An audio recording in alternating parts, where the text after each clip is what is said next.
warahmatullahi wabarakatuh. Kalian tahu nggak sih cara menjadi muslim berkualitas? Caranya bermacam-macam, seperti sholat yang benar-benar disiapkan dengan baik, sholat yang seakan-akan dilihat oleh Allah, tidak melakukan hal yang sia-sia. Terus menurut kalian gimana? Daripada bingung, mari kita bahas sama-sama. Salam perkenalan. Saya Andi, di sebelah saya Andi, di sebelah tadi adalah Isma. Kami dari kelompok 2 dan beranggotaan Arsyad, Raisa, Andi, Kenzi, dan Alvin. Kunci menjadi muslim berkualitas bertahun-tahun sudah diri kita hidup menjadi seorang muslim. Namun pernahkah sesekali kita berpikir untuk memperbaiki diri menjadi sosok muslim yang lebih berkualitas? Dalam membentuk perubahan diri menuju lebih baik, kita juga lupa bahwa bisa dimulai dari hal-hal sederhana. Kita terkadang lebih suka dengan hal yang nampak besar atau yang jumlahnya banyak, padahal banyak hal sederhana yang bisa kita pupuk untuk menjadi seorang muslim berkualitas. Lantas bagaimana kita mulai melangkah dalam menuju perubahan yang lebih baik? Berikut kami sajikan tips sederhana yang bisa dilakukan dengan istiqomah untuk bisa melangkah menjadi muslim berkualitas. Mulai dengan iman hingga rasa syukur. Nikmat iman, nikmat Islam, nikmat sehat walafiat, nikmat taufik dan hidayah itu harus sangat kita syukuri karena iman yang kita bawa ke Allah Subhanahu wa Ta'ala. Karena banyak orang di luar sana harus benar perjuangan untuk bisa mendapatkan imannya, dan seharusnya kita ingin kepada mereka yang bertaruh mencari imannya, mencari agamanya, berbeda dengan kita yang mendapatkan atau menjadi seorang pemeluk agama Islam sejak dari lahir. Istilahnya kata orang agama warisan, sedangkan imannya wajib kita berpegang. Rasulullah bersabda, sungguh menakjubkan urusan seorang mukmin, semua urusannya adalah bagiannya. Hal ini kita dapatkan kecuali pada diri seseorang mukmin apabila mendapatkan kesenangan dia bersyukur, maka yang demikian itu merupakan kebaikan bagi dia. Sebaliknya apabila tertimpa kesusahan dia pun bersabar, maka yang demikian itu merupakan kebaikan baginya. Ini yang kita dapatkan oleh orang-orang yang memeluk agamanya, karena semua amalnya itu baik dan tidak mendapatkan kebahagiaan, maka hendaknya kita juga bersyukur mendapatkan bonus gaji, kesehatan atau segala sesuatu yang menyenangkan. Maka hendaknya kita juga bersabar, kedudukannya kaya dan miskin, bahkan berposisi tidak akan dilihat oleh Allah. Perbedaan derajat secara duniawi tidak akan menjadi sebuah perbedaan, namun kadar imanlah yang membedakan kita. Meski kita memiliki impian ingin kehidupan yang lebih baik, menjadi kaya atau memiliki rezeki yang lebih misalnya, maka kita harus dan wajib selalu ingat dengan Allah, karena sejatinya dalam kondisi yang berlebih kaya, ujiannya pun bisa lebih dahsyat. Seringkali kita membandingkan kondisi kita dengan teman atau orang lain. Kita merasa bahwa diri kita sudah rajin sholat, mengaji, bahkan melakukan sholat sunnah, tetapi rezekinya, kondisi hidupnya hanya segini-segini saja.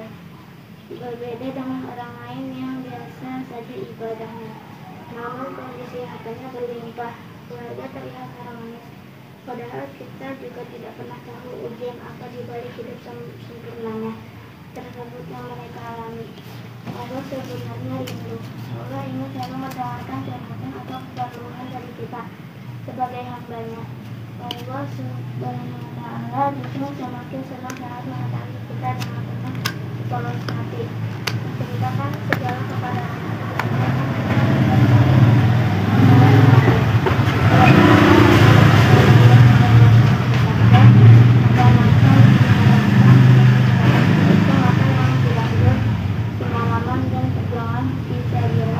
dan mata yang menangis karena takut kepada Allah Subhanahu wa Ta'ala. Hadis riwayat Muslim. Perbaiki sholatmu agar Allah memudahkan hidupmu. Siapakah orang beriman yang beruntung itu? Mari sejenak kita tengok firman Allah berikut. Sungguh beruntung orang-orang beriman, yaitu orang yang khusyuk dalam sholatnya, orang yang menjauhkan diri dari perbuatan dan perkataan tidak berguna, orang yang menunaikan zakat, orang yang memelihara kehormatannya, kecuali terhadap istri-istri mereka atau hamba sahaya yang mereka miliki. Sesungguhnya mereka tidak tercela. Tetapi barang siapa mencari di balik itu dengan berzina dan sebagainya, mereka itulah orang-orang yang melampaui batas. Dengan jelas disebutkan bahwa yang pertama menjadi adalah mereka yang khusyuk dalam salatnya. Mengapa? Karena untuk khusyuk dalam salat tidaklah tidak mudah, dan disetan untuk bisa menggabungkan manusia dalam melaksanakan salat, karena dia tahu bahwa amalan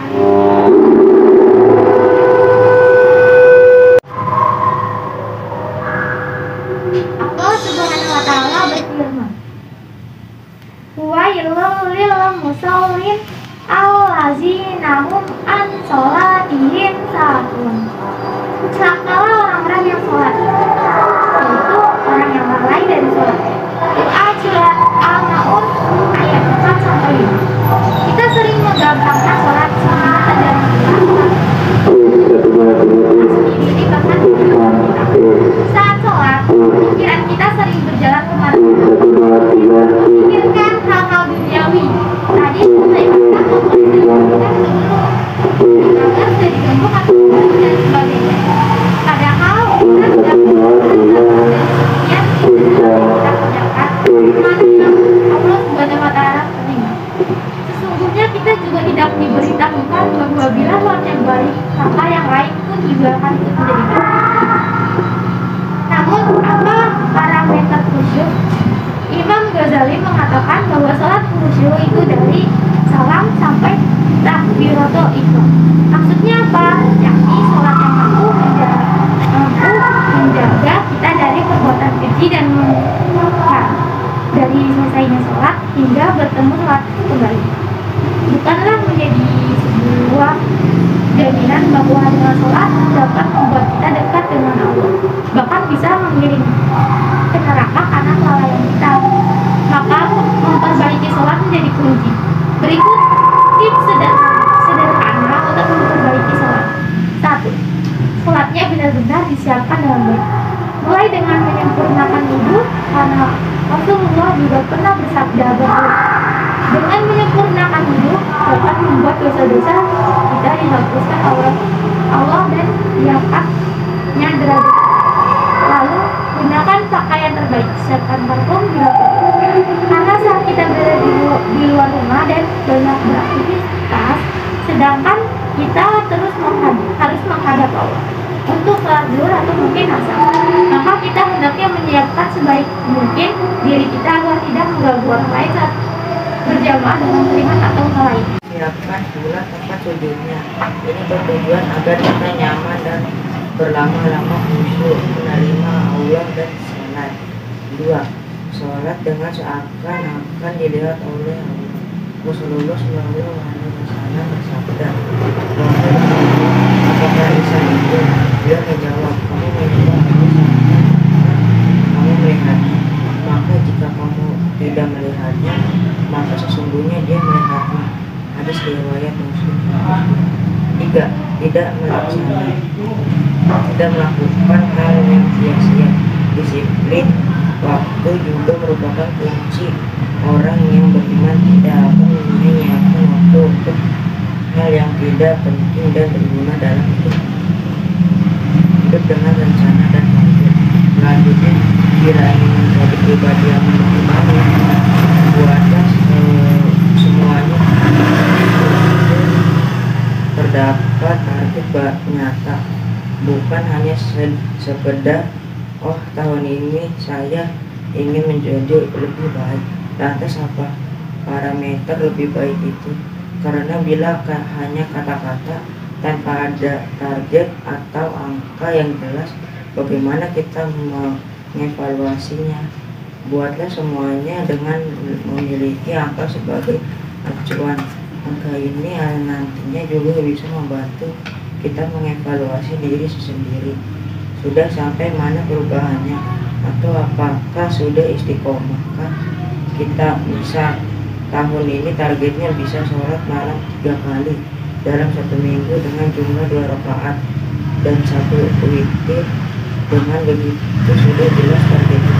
Juga bila ada yang miss, kita tahu bisa dalam melakukan perubahan amalan-amalan sederhana namun istiqomah, karena itu yang disukai Allah Subhanahu wa Ta'ala.